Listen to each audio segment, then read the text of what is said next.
Coming up next on Tech Now, celebrities going high-tech to bring us new gadgets. We run down the latest video games to hit shelves in time for the holidays. Inside the fastest-growing social network you might not be on yet. And did we mention gadgets for the holidays? We've got a ton. From the Tech Museum of Innovation in the heart of Silicon Valley, I'm Scott Budman. This is Tech Now.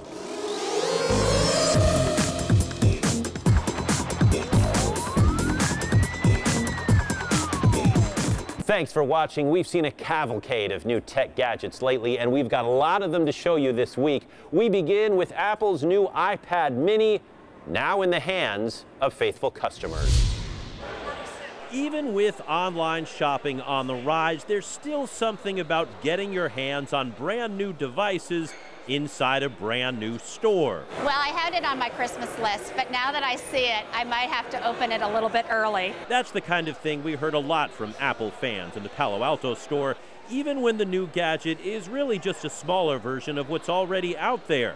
But for some, the new iPad mini is exactly what they were waiting for. You know, in the old days, we used to walk around with a projector, right? Those were crazy. And then we had to get it dark and everybody had to go to sleep.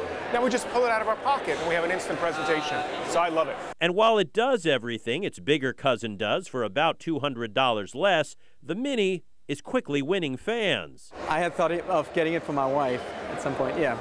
And one for yourself? Yeah, actually probably more for myself. I have started to do all my newspapers, magazines, books on my technology.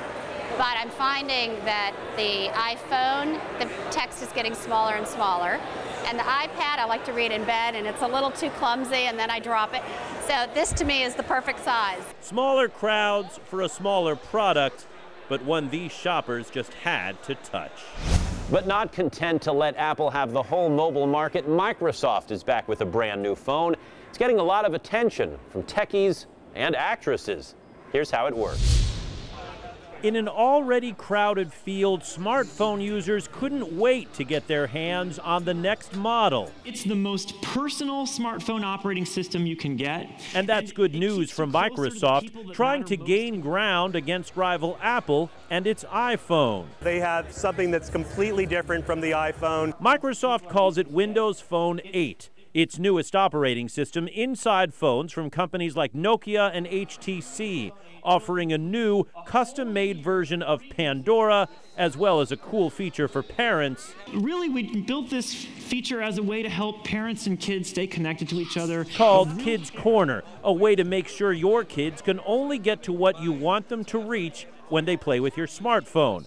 A good idea, according to celebrity mom, Jessica Alba. So my daughter, who is 4, when she was 2, she got on my phone and typed away, and it showed up on my Twitter feed. But I'm still wondering, does Microsoft have the cool factor and the momentum to really make a dent in Apple's, overwhelming mind share in the smartphone space? A fair question. Even Microsoft acknowledged that it's behind Apple, positioning itself as the unique smartphone. And I'll bet you're never going to mistake me and Jessica.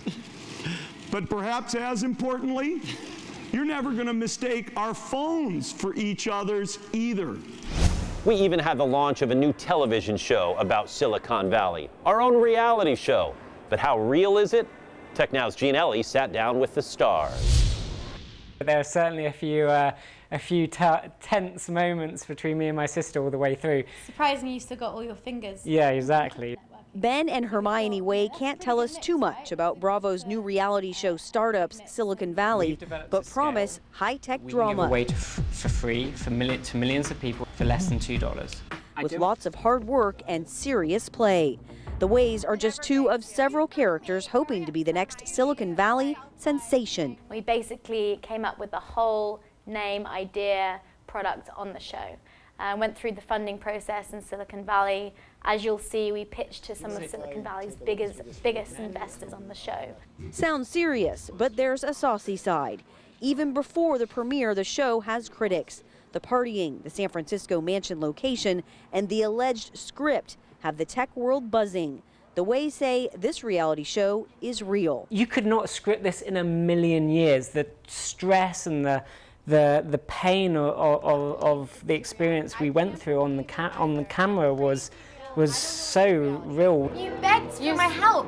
I never begged you. The Mansion is a hacker hostel where 5 entrepreneurs live and work, a show they hope inspires others to start something. Randy Zuckerberg, the producer of the show, she's really inspired me into a career in technology, and hopefully I can do the same, bringing more women into Silicon Valley. So I can date them.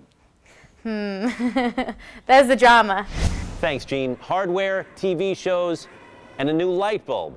This one is sold exclusively inside Apple stores, and you can control it with your smartphone. The next time you're at an Apple store, don't just settle for a smartphone. How about a smart light bulb? San Jose-based Philips LumaLEDs is responsible for the LEDs inside this bulb. It's called the Hue. It connects to your mobile phone, and while it gives off the brightness of the 40-watt bulbs you have now, it only uses 8.5 watts of power. The energy savings right there is substantial. But energy savings is just the tip of this bulb. By connecting to your mobile device, you can decide when it turns on and off remotely and change the color and tone of the light with the swipe of your finger. So we have 4 light recipes in there. Those are the biological benefits of light. One is help you concentrate, help you energize, help you relax, and the 4th one is reading.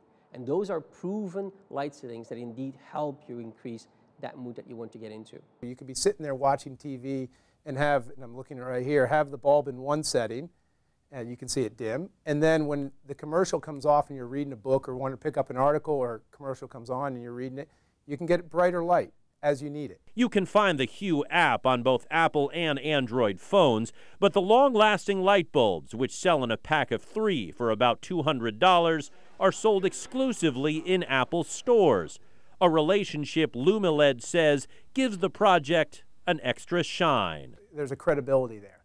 They've tested it.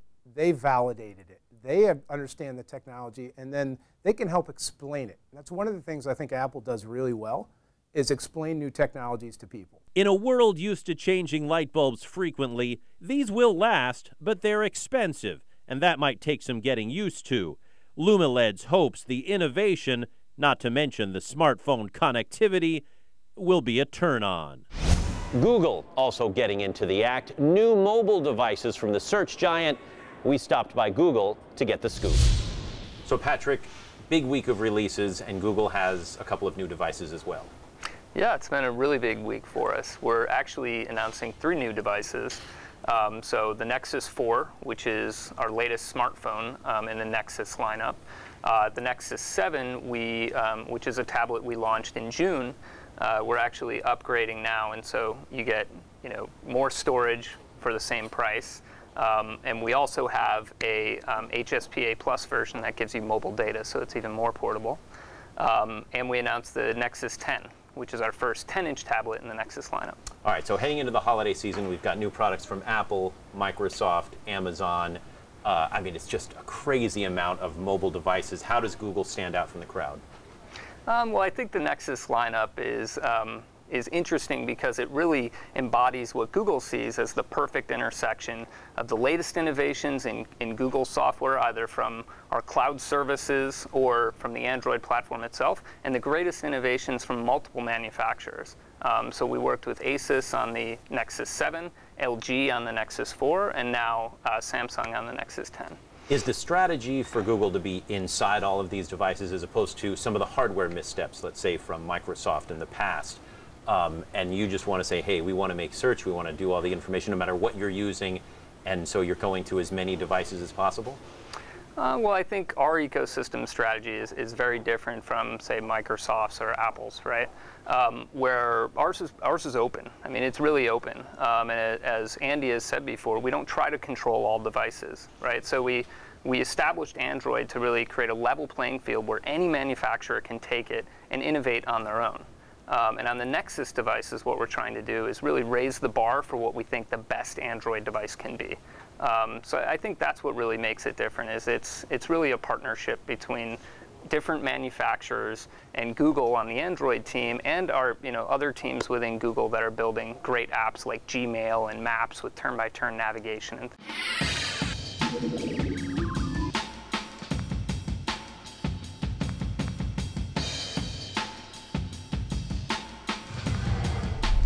We also saw the debut of one of the world's fastest supercomputers. We got a behind-the-scenes look at how it works and how it was put together.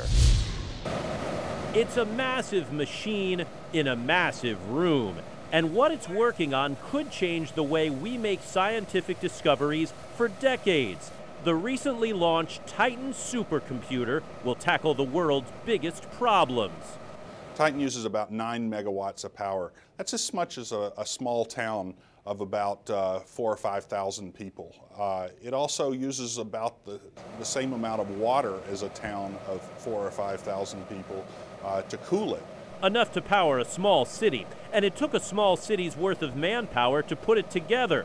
Housed and operated in the Oak Ridge National Laboratory in Tennessee, part of the U.S. Department of Energy, rocketing straight to the top of the world's most powerful computers list with Nvidia GPUs inside, like the chip in your PlayStation 3, but designed for science. The kinds of problems that get solved in both of those instances, either in scientific computing or in gaming, they actually have a lot in common. We take advantage of that. These GPUs do the same type of calculations to create those pictures on the screen that we need to be able to do to make pictures of what's going on in the universe.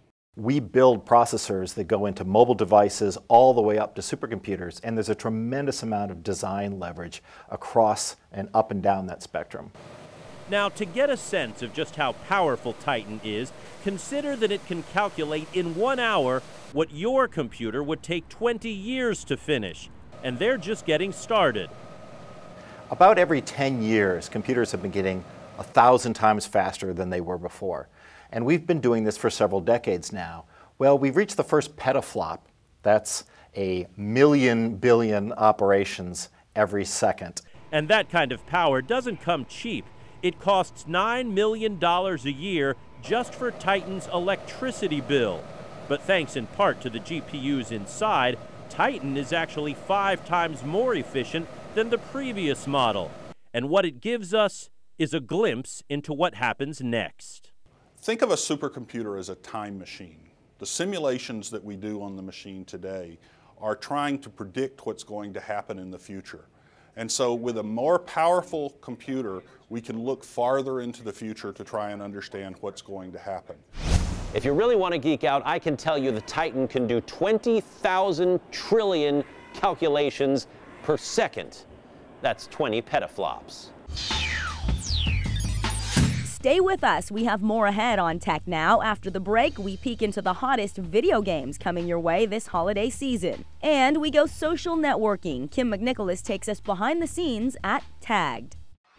Tech Now, your all-access pass to extra videos, interviews, and comments. Find us online on Facebook. Just search Tech Now TV.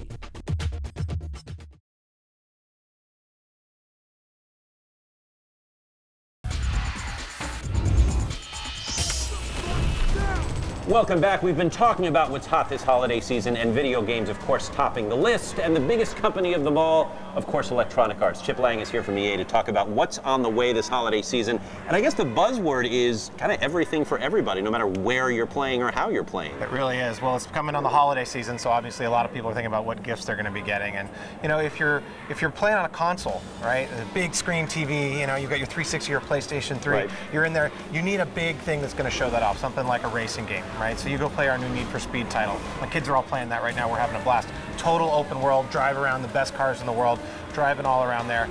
But then you've got somebody sitting on the couch next to you, right? Might be playing on an iPad, right? I'm seeing a lot of people playing on iPads right now. We were just up on stage at Apple's latest iPad mini event, launching our new Real Racing 3 title, right? So when you see the great graphics coming up on an iPad or an iPad mini, maybe that's under the tree, those kind of products right now are a lot of fun to play. I noticed you mentioned you had a daughter coming up, right? So maybe she's a Sims fan, right? And I bet you she's probably listening to Katy Perry on her iPad, right? Or on her iPhone, right? So we just took a product with Katy Perry called Sweet Treats, and we brought all of her kind of what she encompasses and put it into The Sims. And so now you get a huge candy-themed world in the side of The Sims. I bet your daughter would love it. That's going to be great under the tree. Now, a lot of these games that you mentioned, you know, and I'll throw Madden in there too, you know, famous for the console, but then so many of us are going mobile, and now you've really made that transition to where you can be on a phone or on a tablet. It's a huge priority for the company, but it's also what the customers are telling us they want, right? So a game like FIFA Soccer or Madden Football, these are games now that are designed to be played anywhere, right? It's where Electronic Arts is really taking our focus is no matter where it is that you're playing your game, whether it be on a console, on an iPad, mobile, Facebook, you're going to be able to find a way to play your favorite sports games. Madden, you know, Need for Speed's got a great mobile game, Real Racing coming out. FIFA, my kids are all playing that on the iPads, but they're also playing it on the 360. So no matter where it is you're playing, you're going to find one of these products. Tell me quickly about the adjustment for a company that used to be, you know, selling the big titles. That's the bread and butter for the console, and now you got to be mobile. People expect to pay just a couple bucks. If that's got to be a big change. It's a huge change. So we've got a new product out called The Simpsons. It's one of the top titles right now on Apple, and just the learning about how you take a game like The Simpsons, right, with humor and IP, and you really design it for a mobile device on the go. That kind of design work, the UX, how do you make it work on a small screen? Those kind of things are the kind of expertise that we're now getting our hands around, and we're figuring out how to bring to life. And you're finally starting to see it work on the App Store with things like The Simpsons and that, like I mentioned, Real Racing 3. Being up on stage with Apple, that was a big honor. And we no longer have to stand in line for the title. We can just download it. You just download it right there, right? So you know, Christmas, you get some new devices under the tree. Go download them, put them on your machine, or you get a new 360, new PS3. There's going to be great stuff there too. Excellent. Chip Lang of EA, thanks so much for stopping by. I appreciate it. It's a lot of fun. Tech Now will be right back with a look inside a super fast growing social network and a tech giant helping others. Stay with us.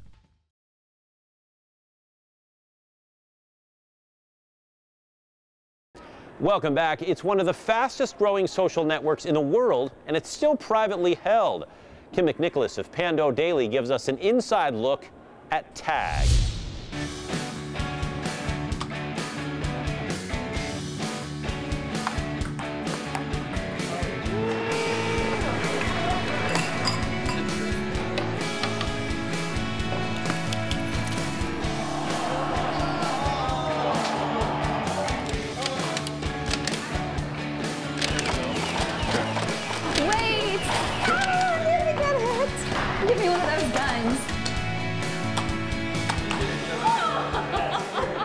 If you get client-side templates, maybe the two of you can work together on that. That's the first thing we should do. This is one of the engineering teams over here at TAG. What are they doing? This is like a morning meeting. It's called a scrum. Yeah, that's right.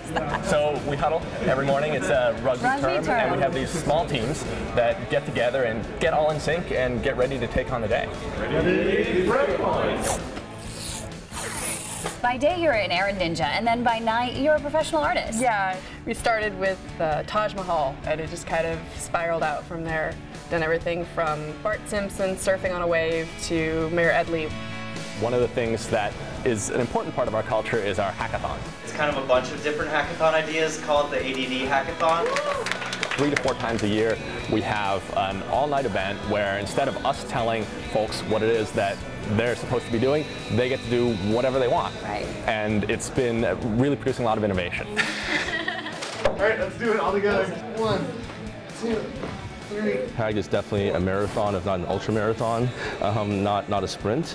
And so we need people to really take care of themselves and last. So we have massage day every 3 weeks. We have yoga twice a week. We have a running club twice a week, and have catered lunches and dinners. Just let people take care of themselves so they can really be in TAG the long haul. Just one.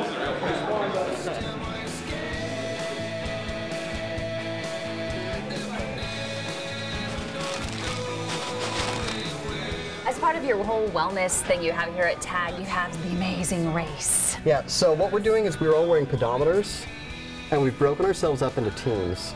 And our teams are keeping track of how far across America we've traveled based off of the number of steps we've taken. And this is you guys. No, that's you guys, right? These would be the that's cheaters. This would be the cheaters. Cheater. It's competitive. We're in this group of honest people.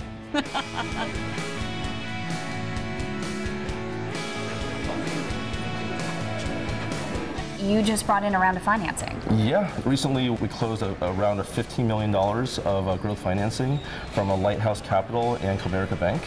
And so this will enable us to be proactive with more acquisitions, and also help us possibly register our next 300 million registered users. And what's interesting is that you have to be in really good financial standing in order to get this type of round. Yeah, so we were... You're making money. We're making money. We were one of the first social networks to be profitable, which we reached in May of 2008, which was 3 months before the economy crashed, so just in time.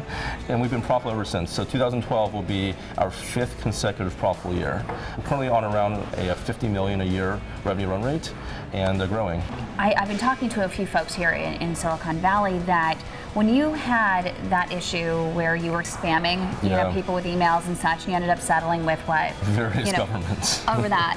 People still here in Silicon Valley have not forgotten about that. People I talked to just yesterday, the first thing they do when I say I'm coming over to tag is they cringe, and I would think that could be a problem, and it's only because of that instance. All I can do is, it happened. I'm really proud of the way we reacted to it, which is we shut it off, we apologized, we settled with all the relevant parties and such. So I'd say that as we continue to do more PR, continue to build great products that satisfy an increasingly large number of users, then we shall hopefully become more and more of a household name.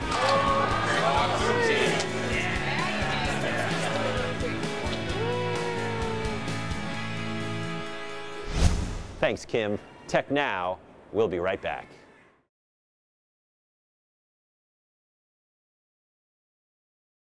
We talk a lot about how strong Silicon Valley is, but there is still a lot of hunger here, and we're reminded of that as San Jose's Second Harvest Food Bank kicks off its latest food drive, helped by employees of tech giant Cisco Systems, who took time from work to help sort food that will help families all over the Bay Area. Well, I think it's more than a tradition. If you watch what the Valley does so very well, the most successful in life owe an obligation to give back. That's what our country's about. That's what the Valley's about. We really believe we can change the world. But if you can't even change the community around you, you're not doing your job. So I think it's important for all of us in leadership positions to realize you can make a difference and realize that people need our help. Second Harvest says today, 1 out of every 10 Santa Clara and San Mateo County residents relies on the food bank for meals. Cisco has been kicking off that campaign for years. And on that note, we bring this week's edition of Tech Now to a close. Thanks for watching. We hope to see you back here again next week.